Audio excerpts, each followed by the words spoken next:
What's up guys, Pax here, and in today's video, we're reviewing the Corsair Nexus. Let's dive into it.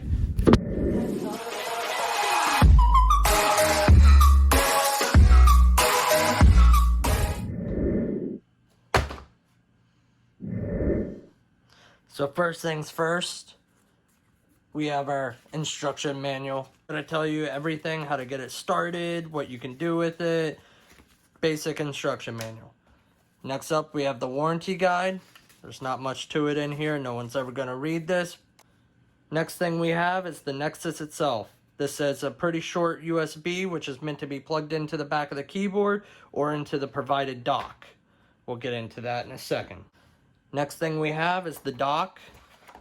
The dock comes with a longer USB cable to be plugged into the back of the computer, and then that shorter USB on the Nexus goes right in there. And then after that, you have your keyboard attachments, which have 3M tape on the back of them.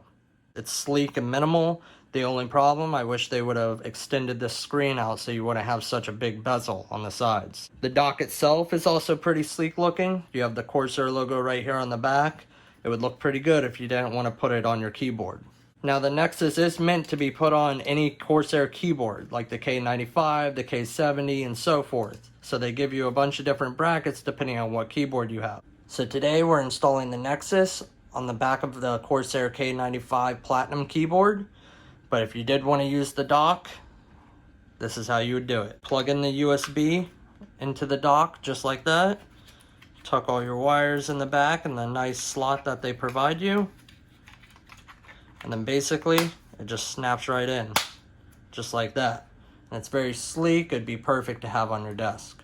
To take it out, you basically just grab the top part, and it comes right off. So to install this, you basically just peel off the 3M tape on the back. You go under the cable, find exactly where it needs to be on the back of the keyboard, and just press it down. Next up, we're going to put the Nexus on. The Nexus is really simple. You basically just slide it onto the clamp that we just put on the back of the keyboard, and then it's just that little USB that plugs into the back of the keyboard. Just like that. And there you go. Comes right up. My only other complaint about the Nexus is that from other viewing angles, it's kind of hard to see the screen, but when you're looking at it straight on, it looks perfectly fine. The Nexus is very sleek and it sits on top of the keyboard perfectly. So once you plug your device in, it automatically connects with iCUE. So when you go to your Nexus tab, you'll be provided with some stock profiles, one of them being the mouse, a keyboard, your Platinum cooler, and then this screen right here.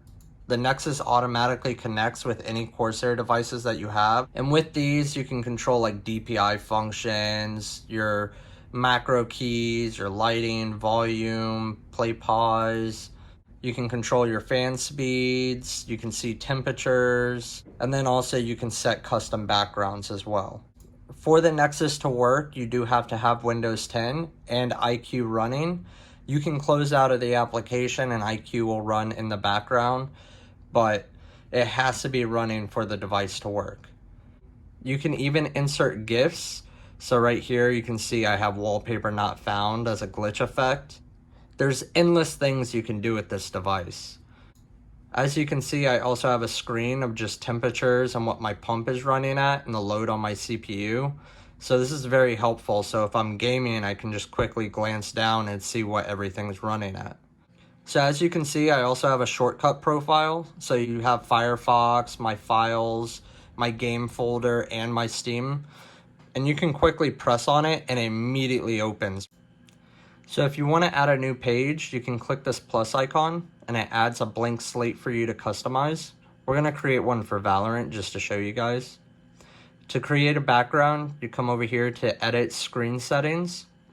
And right here under the background tab, you can click the three little dots. And once you find a wallpaper that you like, you can put it up. So the next thing you can do is you can add different widgets or macros. So we're going to click on add a new macro.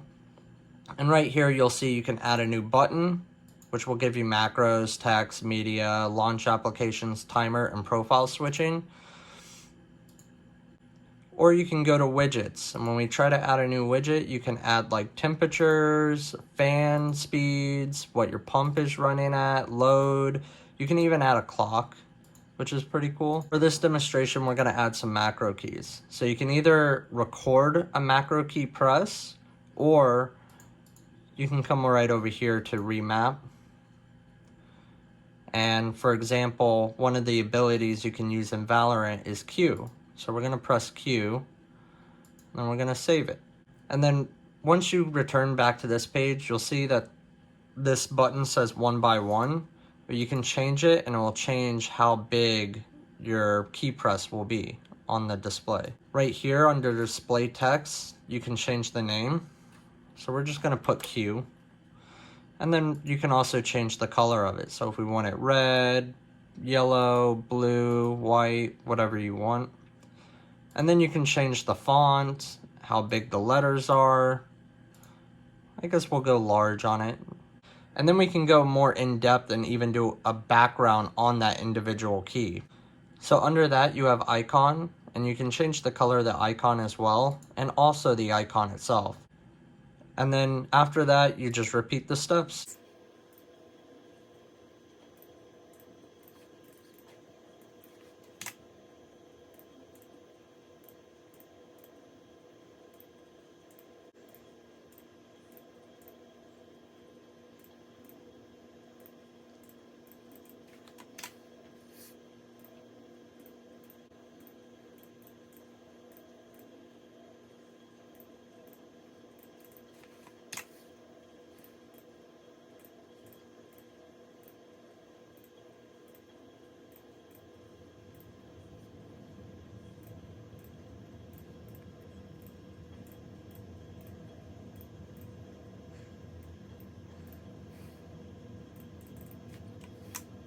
And there you go. So I made a shortcut for every ability that you can use within Valorant, and even a button to buy guns as well. Now, if you want to save buttons to the library, you can just click and drag and save them right here. So then if we decided to create another one, you can just click and drag it over here again. So you can do it for multiple pages. So the next thing we'll go over is the vertical view, which is this view right here. And here you can click and reassign where each page will sit. The other thing you can do is you can toggle on or off different pages. So if you don't feel like having a page up at the time, you can disable it. Once you're done, you should have something like this. So the touchscreen is 5 inches wide with an aspect ratio of 40 by 3. And a resolution of 640 by 48. So the Nexus comes at a price point of about $100 US. So it is kind of pricey, but it's well worth it. The amount you can do on it and what you can create on it is well worth it in my book. So that's it for today, guys. If you liked the video, hit the thumbs up and don't forget to subscribe. If you want, leave a comment in the comments down below to tell me what you want to see next. Until next time, see you guys.